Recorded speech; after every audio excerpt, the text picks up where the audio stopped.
allons prendre la Bible dans le livre de 2 Samuel chapitre 23, à partir du verset 15.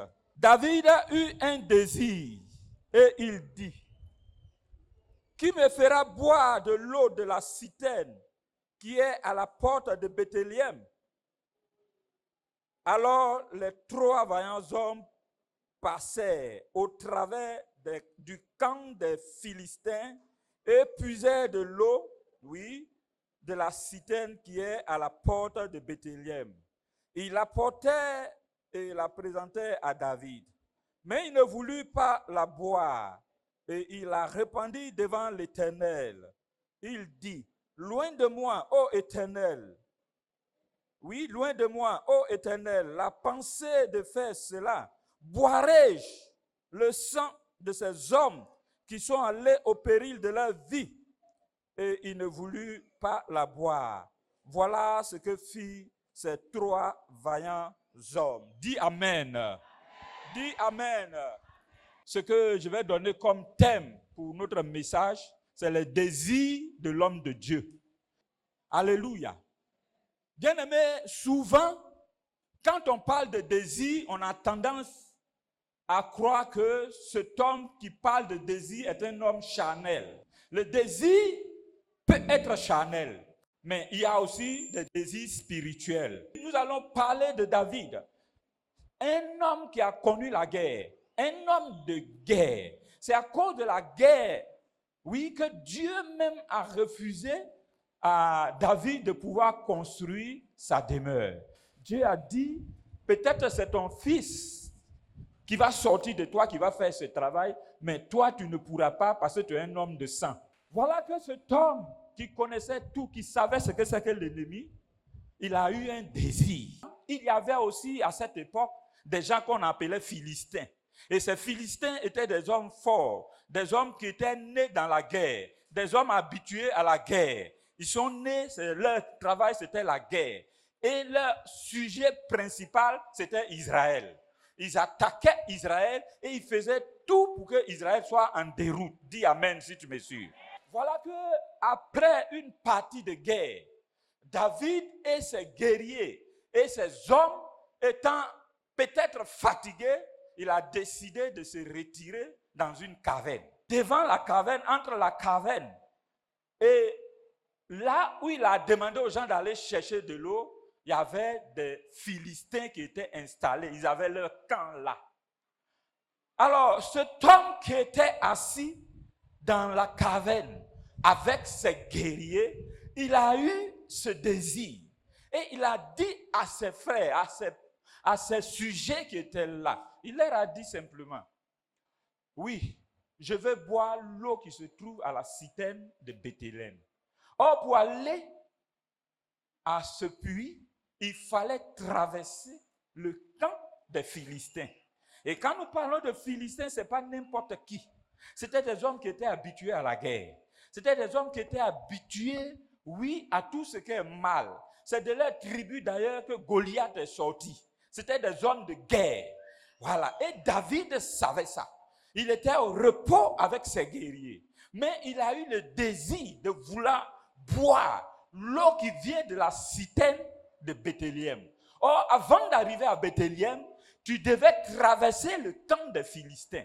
Or, quand on dit un camp militaire, s'il n'y a pas assez de personnes, c'est au moins plus de 30 personnes. Quand il n'y a pas assez, un camp militaire. Et ce camp était entre la caverne et, Bethléem. Et David était assis dans la caverne et il voulait boire forcément parce que la Bible dit que David eut quoi? Un désir. Et le désir, c'était de boire l'eau qui vient de la citerne, du puits de Bethléem. Dis Amen si tu me suis. C'était incompréhensible.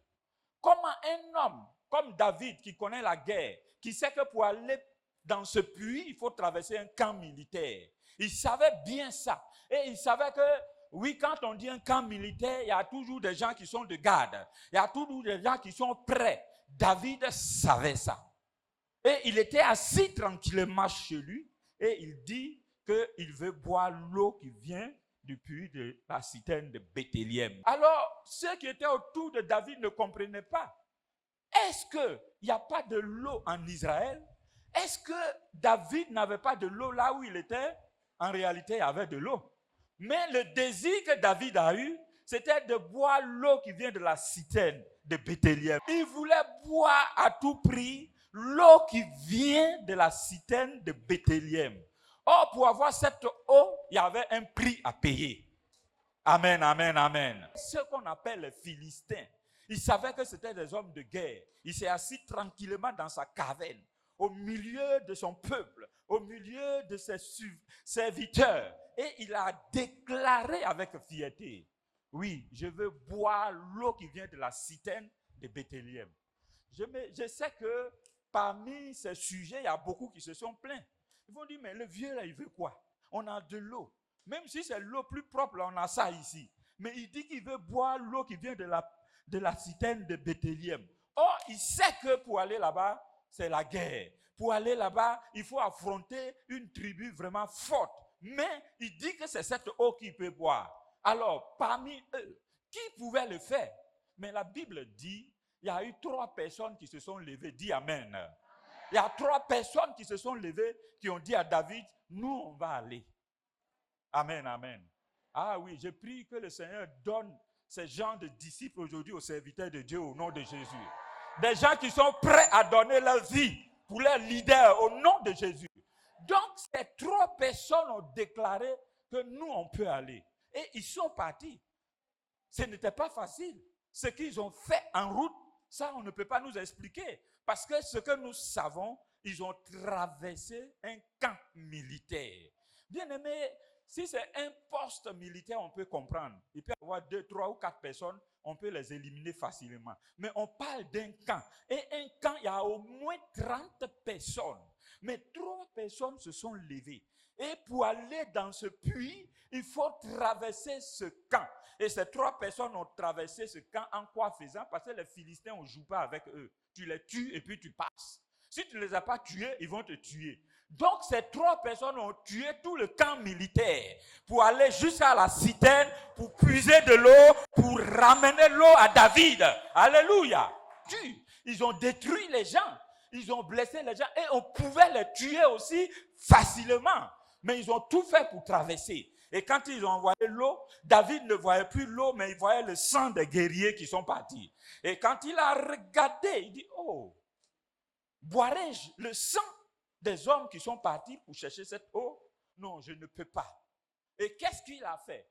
David a répandu cette eau devant l'Éternel des armées. Et quand il a fini de faire ça, qu'est-ce qu'il a dit? Il a dit, partout où on parlera de David, on parlera de ces vaillants hommes. Dis Amen. On parlera de ces vaillants hommes. Bien aimé, on ne devient pas vaillant par hasard. Oui, il a fallu que quelqu'un ait un désir pour que des champions soient révélés. Bien aimé, si tu n'as pas de désir, il n'y aura jamais de champion dans ton ministère au nom de Jésus. Dieu cherche aujourd'hui des hommes qui ont un désir. Et un désir ici, comme je vous ai dit tout à l'heure, n'est pas forcément charnel. Il peut y avoir des désirs charnels, mais il y a des désirs spirituels. Et un désir spirituel est égal à une vision. Et tous ceux que Dieu appelle aujourd'hui, Dieu leur donne un désir. Bien-aimé, tu es homme de Dieu, Dieu t'a appelé. Si tu n'as pas de désir, tu es un homme qui va tourner en rond. Parce que c'est ceux qui ont désir, c'est ceux-là qui deviennent des champions. C'est ceux qui ont un désir qui deviennent des hommes extraordinaires. S'il n'y a pas de désir dans ton ministère, tu vas tourner en rond. Alléluia. Est-ce que je suis en train de parler à quelqu'un? Même dans la vie, quand il n'y a pas de désir dans ce que tu fais, tu ne peux pas aboutir. Tout ce qu'on fait, il doit avoir un désir. Et c'est ce désir-là qui nous conduit. C'est ce désir-là qui nous donne, oui, une position pour avancer. Dans la vie, on chasse quelque chose. S'il n'y a rien que tu chasses, tu ne vas rien avoir. Ceux qui ne chassent pas quelque chose n'ont rien. C'est pourquoi, quand je forme mes serviteurs, je leur dis, ayez, oui, un objectif. Et l'objectif, là, quand Dieu appelle chacun de nous, il lui donne. Le désir que Dieu va te donner, c'est ce désir-là qui va t'amener pour que tu sois un homme extraordinaire. Dis Amen. que tu sois un homme extraordinaire. Parce qu'aujourd'hui, les hommes extraordinaires, on ne les trouve pas partout. Pourquoi? Parce que pour être extraordinaire, il y a un prix à payer. Et quand tu ne peux pas payer le prix, tu ne peux pas être extraordinaire. Quand vous voyez quelqu'un qui a réussi, qui est en train de grandir, sachez qu'il a un désir. Et son désir-là a accouché des champions. Alléluia. C'est ce désir qui accouche les champions. Donc, bien-aimé, je veux te parler aujourd'hui. Quelle est ta vie? Pourquoi tu cours? Tu cours par rapport à quoi? Dans la vie, là, chacun a un but. Quel est ton but? Tu aimes quoi? Le désir, c'est quelque chose que nous aimons, qui nous plaît, que nous voulons avoir. C'est ça qu'on appelle le désir. Et quand chacun de nous est assis ici, il a un désir. Quel est ton désir? Le fait que David ait eu un désir a libéré tout un peuple. C'est par rapport au désir de David qu'il y a eu des champions. Dis Amen. C'est trois qui se sont levés qui ont détruit un camp militaire. Si David n'avait pas eu ce désir, ces trois personnes n'allaient jamais être révélées. Mais il a fallu qu'il ait ce désir pour que ces trois hommes soient révélés. Dis Amen. Si tu veux être champion, tu seras champion. Mais la réalité, c'est que c'est un champion qui accouche des champions. Alléluia. David est un champion. Et à cause du désir que David a eu, bien aimé, les champions ont été révélés dans son ministère. Tu fais quoi? Tu fais des affaires? Il faut qu'il y ait des champions là-dedans. Tu es pasteur, il faut que tu sois un champion. Et un champion, c'est quoi? C'est quelqu'un qui a un désir, qui accomplit son désir. Parce que tout désir, pour l'accomplir, il y a un prix à payer. C'est quand tu payes le prix que tu deviens champion. Et quand tu deviens champion, ce que tu peux faire, c'est d'accoucher des champions. Dis Amen. C'est d'accoucher des champions. Dis Amen. C'est un champion qui fait champion. Un homme qui n'est pas champion ne peut pas accoucher des champions. C'est pourquoi, bien aimé, quand vous voyez un homme de Dieu qui est en train de briller, demandez d'abord d'où il vient et comment il brille comme ça. Voilà. Ne cherchez pas à briller comme lui. Parce qu'aujourd'hui, beaucoup de personnes veulent briller comme quelqu'un qui brille. Non, tu ne peux pas briller comme ça parce que lui, il a payé le prix pour briller. Et ma prière pour